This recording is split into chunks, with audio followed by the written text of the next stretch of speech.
우리 장로님 그 연주를 보면서 우리가 가야 할 그 본향을 생각하게 됩니다. 더더구나 우리가 이 땅에서 실은 나그네요 또 이방인 외국인처럼 사는 것이 우리의 어떤 그 실상인데, 우리가 이 땅에 살아가다 보면 자꾸 그러한 것들을 잊어버리고 이 땅의 소망을 들려고 하는 그러한 그 모습이 우리에게 있지 않나 하는 생각이 듭니다. 귀한 찬양을 하나님께 돌렸는데 하나님께 영광을 돌립니다. 오늘 말씀의 제목이 악사와 온니엘이라고 하는데, 1장에 보면 믿음의 사람 두 사람을 보게 됩니다. 위대한 믿음의 용사 두 사람인데, 갈렙과 오늘 본문에 등장하는 온니엘입니다. 갈렙에 대해서는 우리가 익히 아는 그러한 믿음의 그 영웅인 것이죠.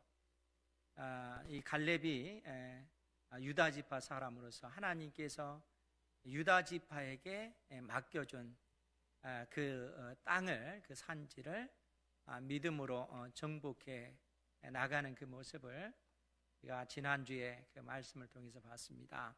특별히 이 갈렙이 정복했던 그 성읍이 헤브론이라고 하는 그 성읍인데, 그 헤브론의 그 원래 이름, 본 이름을 사사기 1장 10절에 보면 기랏 아르바라 이렇게 일컫고 있습니다.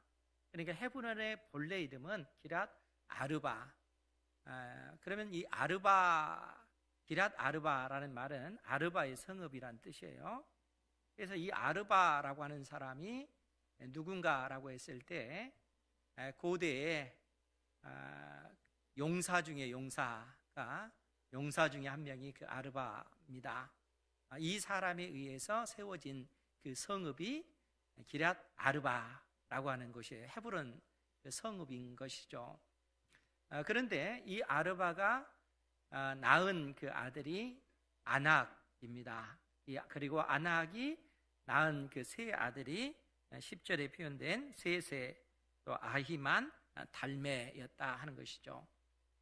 그러니까 기랏 아르바를 중심으로 해서 이 아르바의 그 후손들이 퍼져서 그렇게 살고 있는 것이고, 이 족속들이 견고한 어떤 성읍을 구축하고 또 전쟁에 능한 그러한 용사들이기 때문에 그러한 어떤 이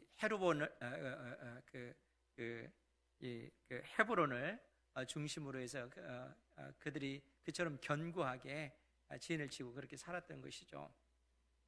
그런데 이 헤브론을 갈렙이 정복을 한 것이죠. 우리가 여호수아서를 통해서 봤던 내용이 그 갈렙이 그의 나이 40세가 되었을 때 이 가데스 바네아에서 가나안 땅을 정탐하게 됩니다.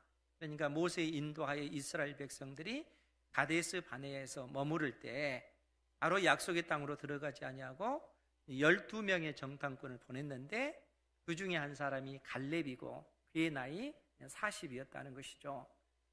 그런데 정탐하고 돌아와서 10명의 그 정탐꾼은 그 땅은 우리가 정복할 수 없는 땅이다. 왜냐하면 그 땅에 아낙 자손들이 살고 있기 때문에 그렇다. 왜냐하면 그들은 전쟁의 그 용사들이고 신체적으로 그들은 거인에 속하기 때문에 우리는 그들 앞에 메뚜기와 같은 존재다. 이렇게 10명의 정탐꾼이 선언함으로 이스라엘 그 백성들이 하나님을 원망하고 모세를 대적하는 그러한 일들이 발생한 것이죠. 그로 인해서 이스라엘 백성들이 40년이라고 하는 광야 생활을 할 수밖에 없는 그러한 어떤 그 심판이 그들에게 내려진 것입니다. 그런데 그러할 때 하나님께서 모세를 통해서 갈렙에게 약속해 주신 것이 뭐냐면, 갈렙이 밟았던 땅, 이 헤브론 땅을 너와 내 후손에게 주시겠다라는 약속을 하나님께서 해주셨다는 거예요.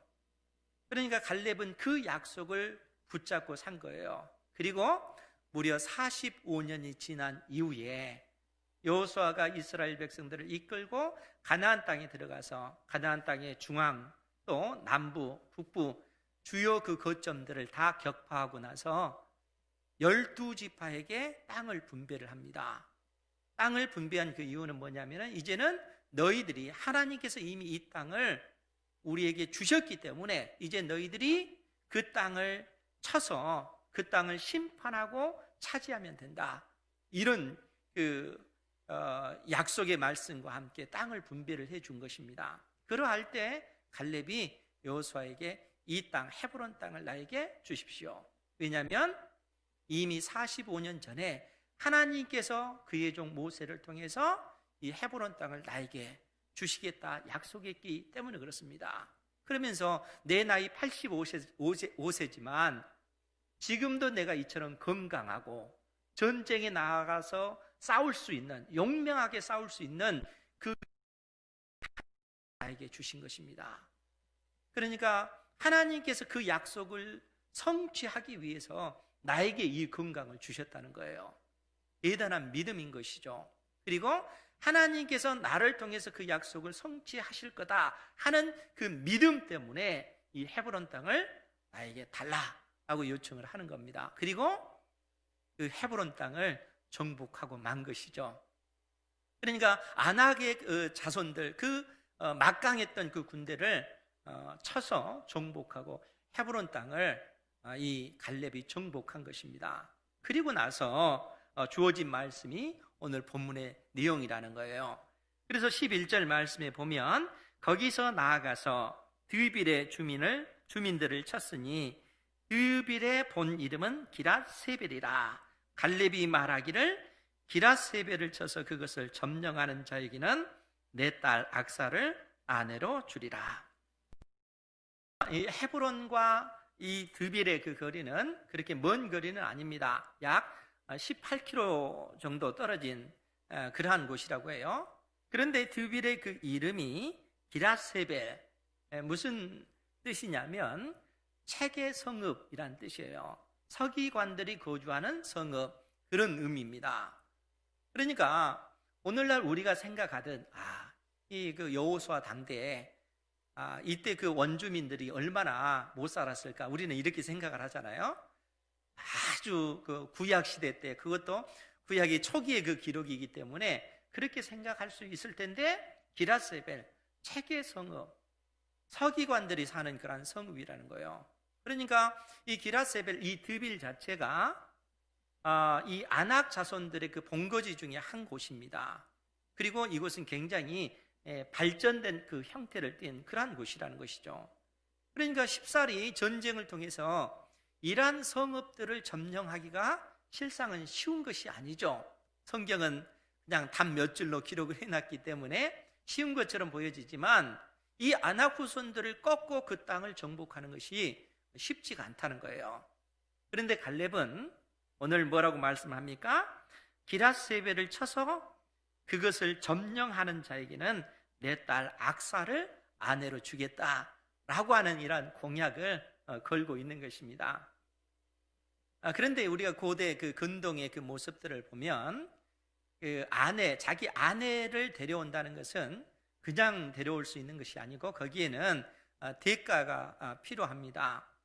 우리가 나중에 그 사울과 다윗 왕의 그 어떤 관련된 그 내용을 보면 사울 왕이 다윗에게 요구하기를 만일 블레셋 사람들의 포피 100개를 배워오면 내 딸 미가를 너에게 주겠다.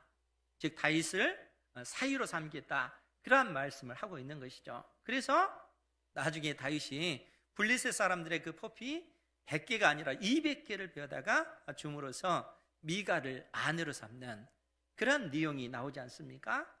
그러니까 고대 근동에서는 이러한 것들이 너무너무 자연스러운 거예요. 아내를 얻는다는 것이 그냥 얻는 것이 아니고 대가를 지불해야 되는데, 지금 갈렙은 자기의 딸 악사를 아내로 맞아들일 수 있는 사람의 그 자격을 말했는데, 이 기랏세벨 드빌을 점령하는 자에게 나의 딸 악사를 주겠다, 이렇게 말하고 있습니다.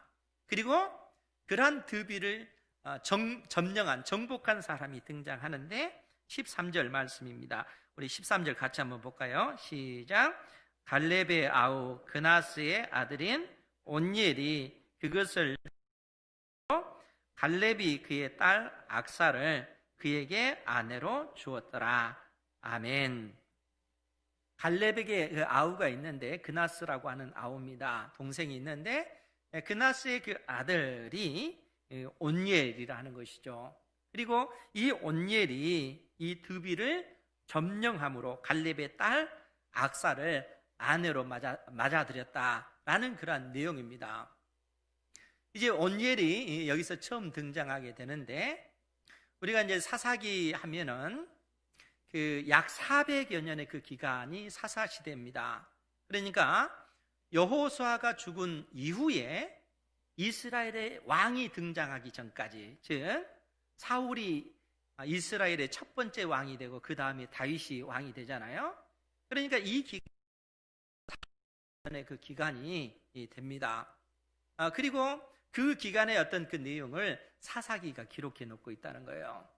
그래서 우리가 사사기 그 내용을 보면 12명의 그 사사가 등장하게 되는데, 그 첫 번째 사사가 누구냐 하면 온니엘이라 하는 거예요. 사사라고 하는 말은 쇼페트라고 하는 그러한 단어인데, 재판하다, 다스리다, 그런 의미예요. 그러니까 무슨 내용이냐면, 지금 이스라엘에는 그 왕이 없기 때문에 사람이 살아가다 보면은 다투는 문제도 생기고 또 소송의 문제도 생기고 분쟁의 문제가 생기잖아요. 그런데 그러한 문제들을 판단해주는 그러한 사람이 바로 사사였다는 거예요. 그런데 그게 이제 나중에 되어지다 보면은 단순히 어떤 이스라엘 백성들의 어떤 그 생활의 문제만 판단해주는 그러한 사람이 아니라, 나중에 이스라엘이 이방 나라에 의해서 핍박을 당하고 억압을 받을 때, 이스라엘 백성들이 큰 위기에 처했을 때 그 사사를 통해서 이방 나라를 심판하고 이스라엘 백성들을 위기 가운데서 건져내는 그런 일을 한 사람이 사사라는 거예요. 그러니까 이스라엘의 그 사사는 또 이 정치나 어떤 그 군사의 어떤 그 영역이까지 광범위하게 이스라엘 백성들을 위해서 하나님께서 세우신 그러한 종이 사사였다는 거예요. 그리고 그러한 사사가 12명이 등장하는데 그 첫 번째 사사가 온니엘이라는 거예요. 그리고 온니엘이 드비를 정복해서 아내를 얻었는데 그 아내의 이름이 악사다 하는 거예요. 그런데 여기서 그 기록의 내용이 그치지 않고 그의 아내 악사에 관해서 14절 이하에서 그렇게 기록을 하고 있습니다.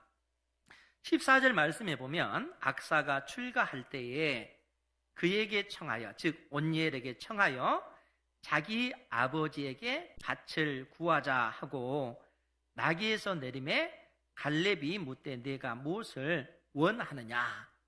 그러니까 지금 악사가 온니엘에게 시집을 가면서 온니엘에게 나의 아버지에게 내가 지창금을 받아서 가야 되겠습니다 라고 그렇게 얘기하는 거예요.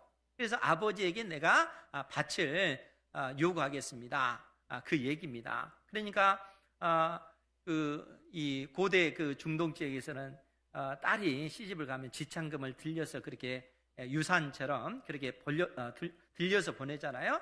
그러니까 악사가 갈렙에게, 아버지에게 나에게도 지창금을 주십시오 라고 하는 얘기입니다. 그래서 밭을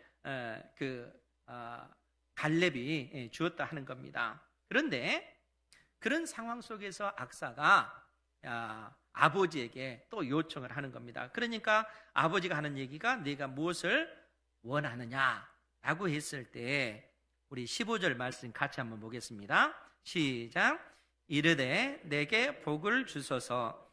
아버지께서 나를 남방으로 보내시니 샘물도 내게 주소서 하며 갈렙이 윗샘과 아랫샘을 그에게 주었더라. 아멘. 그러니까 악사가 아버지에게 받은 그 땅을 가지고 그냥 온니엘에게 시집간 것이 아니라 오히려 아버지에게 다시 나아가서 요구하기를 아버지 내게 복을 주십시오 라고. 그러니까 무슨 일이냐라고 했을 때 나를 남방으로 시집을 보내는데 나에게 샘물도 주십시오, 그 얘기예요. 여러분, 밭만 구한 것과 샘물을 같이 구한다는 것은 천지 차이입니다. 왜 그런가 하면 이스라엘 땅에 있어서 중요한 것은 샘물이잖아요. 땅은 그들에게 있다 할지라도 그 땅이 메마른 땅이면, 농사를 지을 수 없는 그러한 땅이면 이스라엘 백성들에게 있어서는 굉장히 힘든 땅입니다. 우리 이제 어르신들은 시골에서 농사 지었을 때 시골의 어떤 천수답을 생각해 보면 그렇지 않습니까? 천수답 같은 경우는 물이 없는 땅이잖아요. 되어줘야만이 농사를 지을 수 있는 땅이 천수답입니다. 그런데 예를 들어서 모내기철이 됐는데 지금 모를 내야 되는데, 그러려면은 이 논에 물이 있어야 되는데 비가 안 내리면 어떻게 돼요? 그 제때에 모내기를 할 수 없게 되어지면 수확을 거둬들일 수가 없는 것이죠. 그러니까 메마른 땅을 가지고는 자기 마음대로 농사를 짓기에 한계가 있다는 거예요. 그런데 거기에 물이 있으면 어떻습니까? 물이 있으면은 그 시기에 맞춰서 농사를 지을 수도 있는 것이죠. 물이 있으면 많은 목축대들을 기를 수 있는 그런 장소가 되어지는 것입니다. 그러니까 이 악사라고 하는 이 여인이 얼마나 지혜롭냐면은 단순히 밭만 요구하는 것이 아니라 그 밭을 경작할 수 있는 그런 샘을 나에게 달라는 거예요. 그리고 갈렙이 그 어떤 요구에 타당하다 생각하니까 딸에게 윗샘과 아랫샘임을 준 그 내용이 이처럼 기록이 됐다는 거예요. 그럼 여러분 생각해 보세요. 이러한 그 내용을 통해서 하나님께서 오늘 우리에게 무슨 말씀을 하시는 걸까요? 여러분, 이 내용이 오늘 우리와 무슨 의미가 있을까요? 아주 중요한 의미가 있다는 거예요. 하나님께서 이 믿음의 사람 온니엘을 등장시켰는데, 이 온니엘이 이스라엘의 첫 번째 사사로 등장한 곳이 사사기 3장에 나옵니다. 우리 그 부분 한번 찾아볼게요. 사사기 3장 7절 말씀을 먼저 보면, 사사기 3장 7절 말씀에 보면 이스라엘 자손이 여호와의 목전에 악을 행하여 자기들의 하나님 여호와를 잊어버리고 바알들과 아세라들을 섬긴지라. 그러니까 이스라엘 백성들이 여호와 하나님을 버리고 바알과 아세라 신을 섬기는 이 모습이 기록이 되어 있다는 거예요. 그러니까 여호와 하나님을 버리고 바알신, 아세라신, 가나안 족속들이 섬기는 그 신들을 섬겼다는 거예요. 그런데 이로 인해서 하나님께서 이스라엘 백성들을 향해서 진노하십니다. 그래서 메소포타미아 왕 구산 리사다임이라고 하는 그 왕을 통해서 이스라엘 백성들이 무려 8년 동안 고통을 당하도록 하나님께서 그렇게 심판하시는 거예요.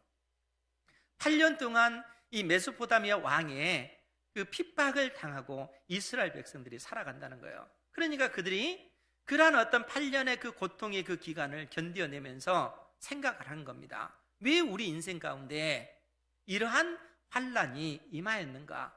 왜 이런 고통이 임하였는가? 그것은 우리가 하나님을 떠났기 때문에 그렇다는 거예요. 그래서 그들이 하나님 앞에 간절히 부르짖어 기도했더니 하나님께서 온니엘을 들어 쓰시는 거예요. 하나님의 영이 온니엘에게 임함으로 이 온니엘을 통해서 메소포타미아 왕 구산 리사다임을 하나님께서 무너뜨리게 하시고 그 왕으로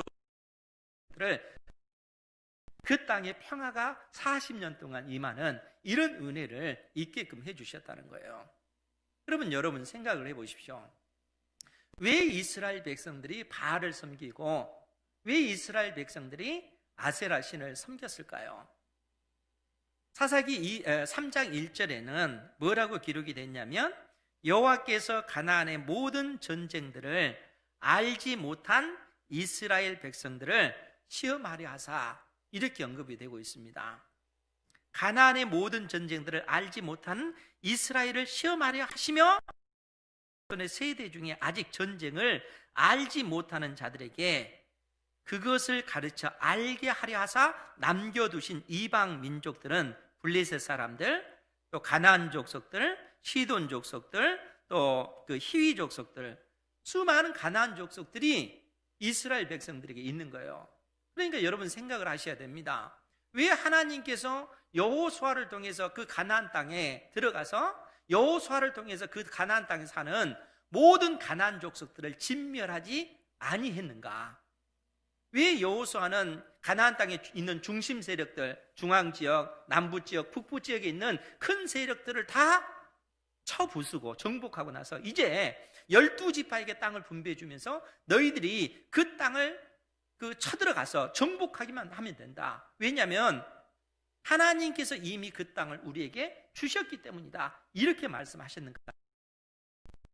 이것은 이 가나안 전쟁의 성격을 알지 못하는 사람들에게 그 전쟁을 통해서 하나님께서 그들을 왜 이 땅에 보내셨는지, 하나님의 자녀들이 이 세상 속에서 왜 존재하는지 그 의미를 일깨워 주시기 위해서다는 거예요. 이스라엘 백성들에게 주어진 그 사명이 뭡니까? 그것은 죄악으로 가득한 그 가나안 땅을 심판하고 그 땅에 거룩한 하나님의 그 나라를 건설하는 것, 땅을 정복함으로 하나님의 그 뜻을 성취하는 것이 출애굽 그 2세대들, 그 후세대들에게 주신 그 사명이라는 거예요. 땅을 정복함으로써 하나님의 나라를 건설해 나가는 것, 그것이 이스라엘 백성들에게 주신 사명이라는 거예요. 그러니까 그들은 그 땅에 들어가서 그들 스스로 그 세상과 구별된 존재로 살아야 되는 겁니다. 가나안 족속들과 구별된 존재로 살아가면서 그 땅을 정복함으로써 하나님의 뜻을 구현해내야 하는 그러한 사명이 이스라엘 백성들에게 주어진 거라는 거예요. 그것이 가나안 전쟁의 그 성격이라는 거예요. 그런데 문제는 뭡니까? 이러한 전쟁의 성격을 여호수아가 죽은 이후에 후세대들은 그 전쟁의 성격을 다 잊어버렸다는 거예요. 그러니까 그들이 그 땅에 들어가서 하는 방법이 뭡니까? 우리가 굳이 이 가나안 족속들을 진멸하고 전쟁에서 그들을 쫓아내고 투쟁하는 그런 일들을 굳이 할 필요가 있을까? 차라리 그들과 평화롭게 공존하는 게 어떠할까? 오히려 이스라엘 백성들이 그렇게 생각했다는 거예요. 그래서 낸 방법이 뭡니까?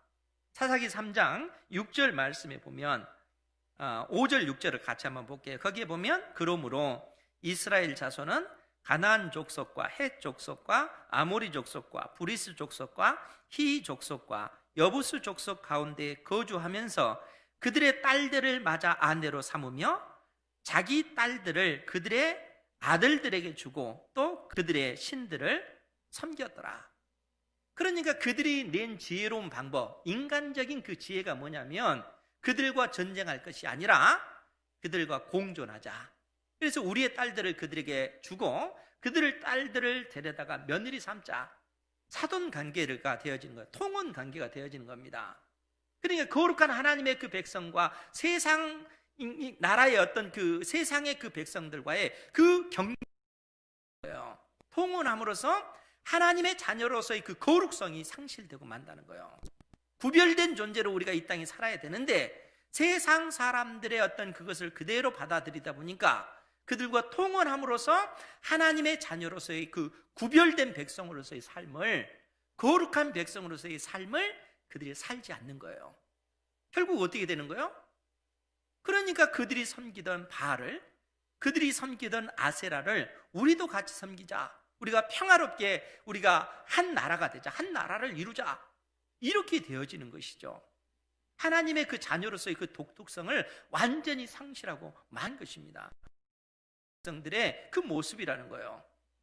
그러니까 사랑하는 성도 여러분, 하나님의 그 뜻이 어디에 있는지, 내 인생을 향한 하나님의 뜻, 이 땅에 주님께서 피 흘려 세우신 몸된 교회를 향한 하나님의 뜻이 어디에 있는지 우리는 생각을 하셔야 된다는 거예요.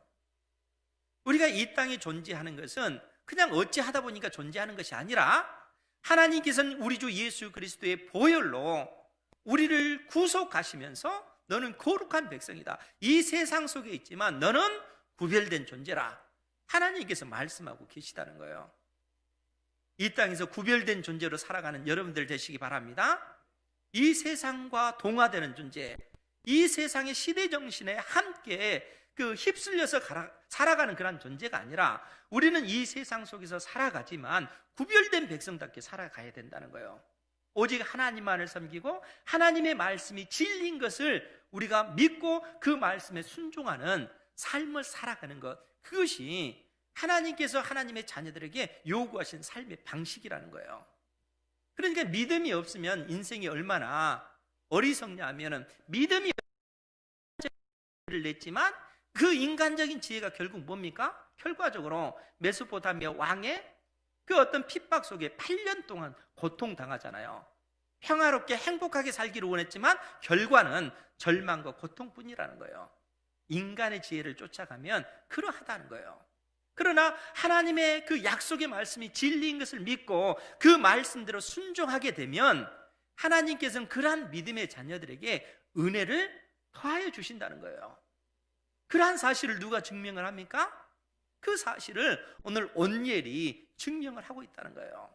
여러분, 다시 본문으로 가서 이 갈렙이 기라세벨을 쳐서 그것을 점령하는 자에게 내가 나의 딸 악사를 주겠다, 내 사위로 삼겠다라고 했을 때 이 온니엘이 이 드빌, 이 기라세벨을 점령하게 되는 겁니다.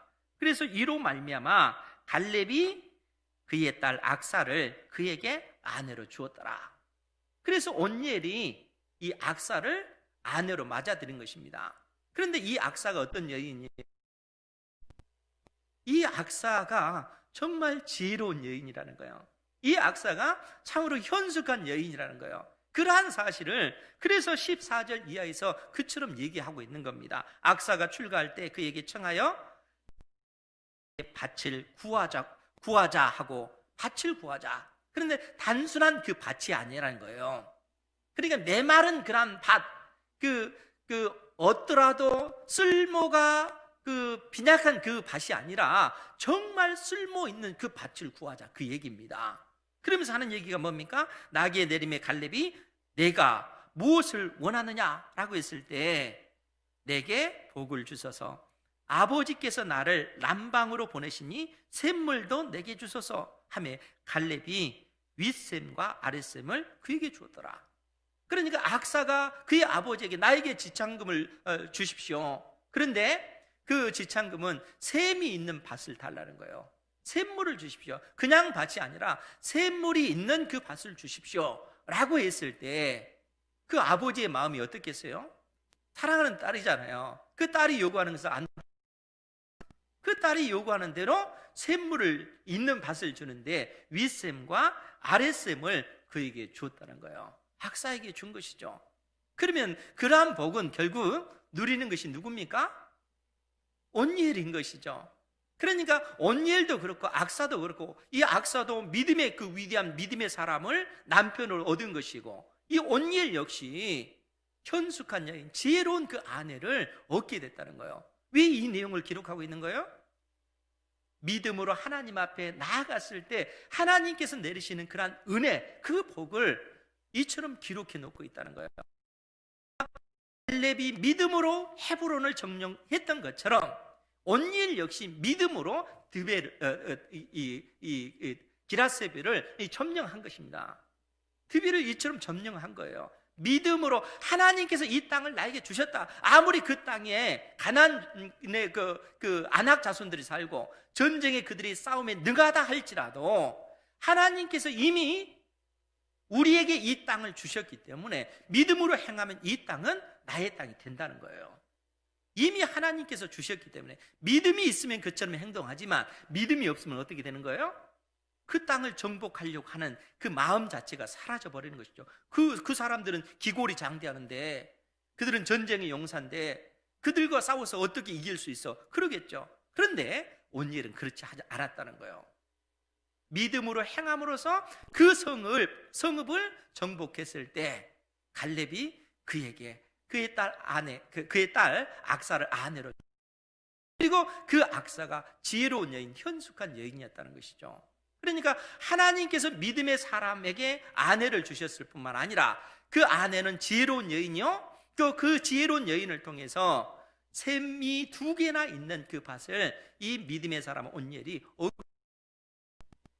그러니까 믿음으로 하나님의 약속의 말씀을 믿고 의지하고 그 믿음으로 나아가는 자녀에게 하나님께서 이러한 은혜와 복을 주신다는 거예요.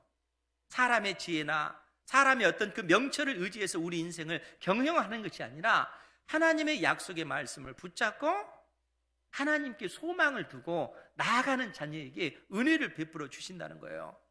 그러니까 가나안 전쟁의 그 성격을 알지 못하는 이스라엘 백성들이 그들의 지혜로 우리가 그들과 전쟁할 것이 아니라 평화롭게 살아야지, 우리의 딸들을 그들에게 주고 그들의 딸들을 데려다가 이 땅이 화평해지겠지, 화목해지겠지, 그들은 그렇게 생각하잖아요. 인간적으로 얼마나 지혜로운 방법인 것처럼 보여집니까?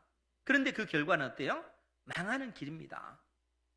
환난당하는 그 길이라는 거예요. 그러나 우리의 어떤 지혜나 우리의 그 명철을 의지하지 아니하고 보이지 않는 하나님을 보는 것처럼 믿으며 보이지 않는 하나님께서 우리에게 주시는 그 생명의 말씀이 유일한 진리라는 사실을 깨닫고 그 말씀을 의지하여 순종의 삶을 살아갈 때, 믿음으로 행해 나갈 때 하나님 나라의 그 능력과 그 권세가 그 인생을 통해서 드러나는 것입니다. 하나님께서 동행해 주시는 것이죠. 이러한 은혜를 사모하시기 바랍니다. 주님께서 우리에게 그러한 말씀을 해주고 계시고 끊임없이 믿음의 백성들에게 이 교훈을 말씀해 주고 계시다는 거예요. 그리고 주님과 동행하는 그 삶을 통해서 우리의 그 인생을 통해서 하나님의 그 영광이 드러나도록 그렇게 일하고 계시다는 거예요.